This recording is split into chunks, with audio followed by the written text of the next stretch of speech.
A República de Platão. Parte 2.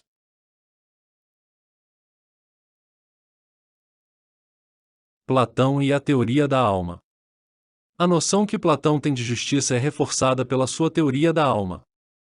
Para ele, assim como na cidade há três classes distintas, também a alma humana possui três partes, cada uma encarregada de uma função específica. Platão atribui como partes da alma a irascível concupiscente situada abaixo do estômago, nela se situam os desejos, volições e apetites, corresponde à base da pirâmide social, nela se situa a classe dos produtores, artesãos, agricultores e comerciantes que tem como função prover as necessidades da cidade com temperança.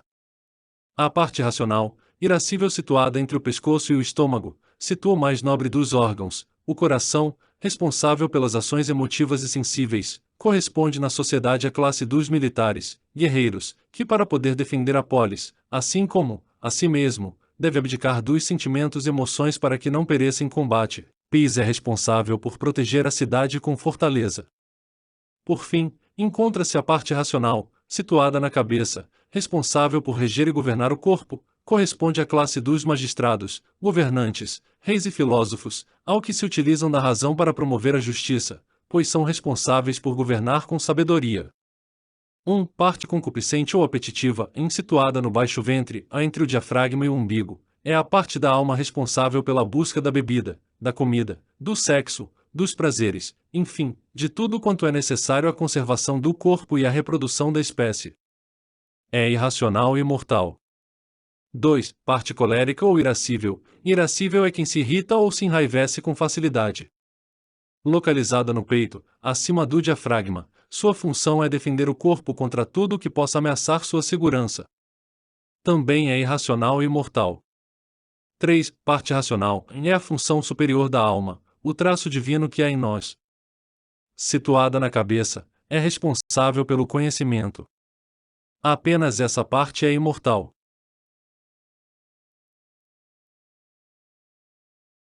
O homem virtuoso é aquele em que cada parte da alma realiza na medida justa, sem falta nem excesso, a função que lhe cabe, sob a regência da parte racional cabe, portanto, à parte racional dominar as outras duas. O domínio da razão sobre a concupiscência resulta na virtude da temperança, a moderação, o domínio da razão sobre a cólera produz a virtude da coragem ou da prudência. A virtude própria da parte racional é o conhecimento. Por outro lado, o homem vicioso é aquele em que as partes da alma não conseguem realizar suas funções próprias, ou as realizam desmesuradamente, o que ocorre quando a parte racional perde o comando sobre as outras duas.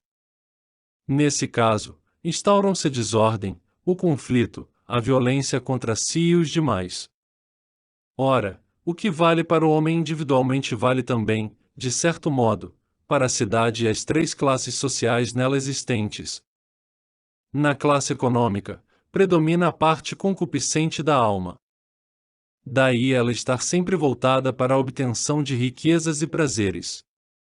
Assim, se essa classe assumir o governo, a cidade será mergulhada em sérios problemas econômicos, aprofundando as desigualdades. Na classe dos guerreiros, predomina a parte colérica, razão pela qual apreciam os combates e a fama. Se governarem, a cidade viverá em constante estado de guerra, tanto interna quanto externamente, gerando insegurança e instabilidade.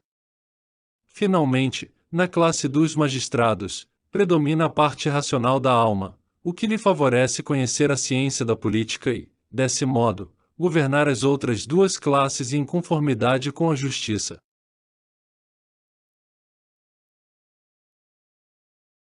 Em suma, assim como o homem justo é aquele em que a razão governa a cólera e a concupiscência, também na cidade, para haver justiça, é preciso que os magistrados governem as demais classes, dedicando-se estas às funções que lhes são próprias. Caberá à educação preparar os indivíduos de cada classe para o exercício da função e da virtude a ela correspondentes. Assim, a classe econômica deve ser educada para a frugalidade e a temperança, a classe militar, para a coragem, e a classe dos magistrados, para a prudência. O resultado dessa combinação será uma quarta e principal virtude, a justiça. Assim, a cidade justa é aquela em que cada classe cumpre harmoniosamente o papel que lhe cabe, o magistrado governa, o soldado defende e a classe econômica provê a subsistência dos cidadãos, tudo na mais perfeita harmonia.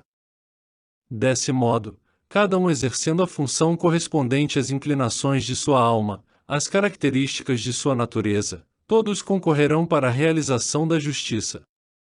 Eis, portanto, como Platão legitima e justifica a desigualdade entre as classes, apresentando-a como expressão da justiça e instrumento para a realização do bem comum.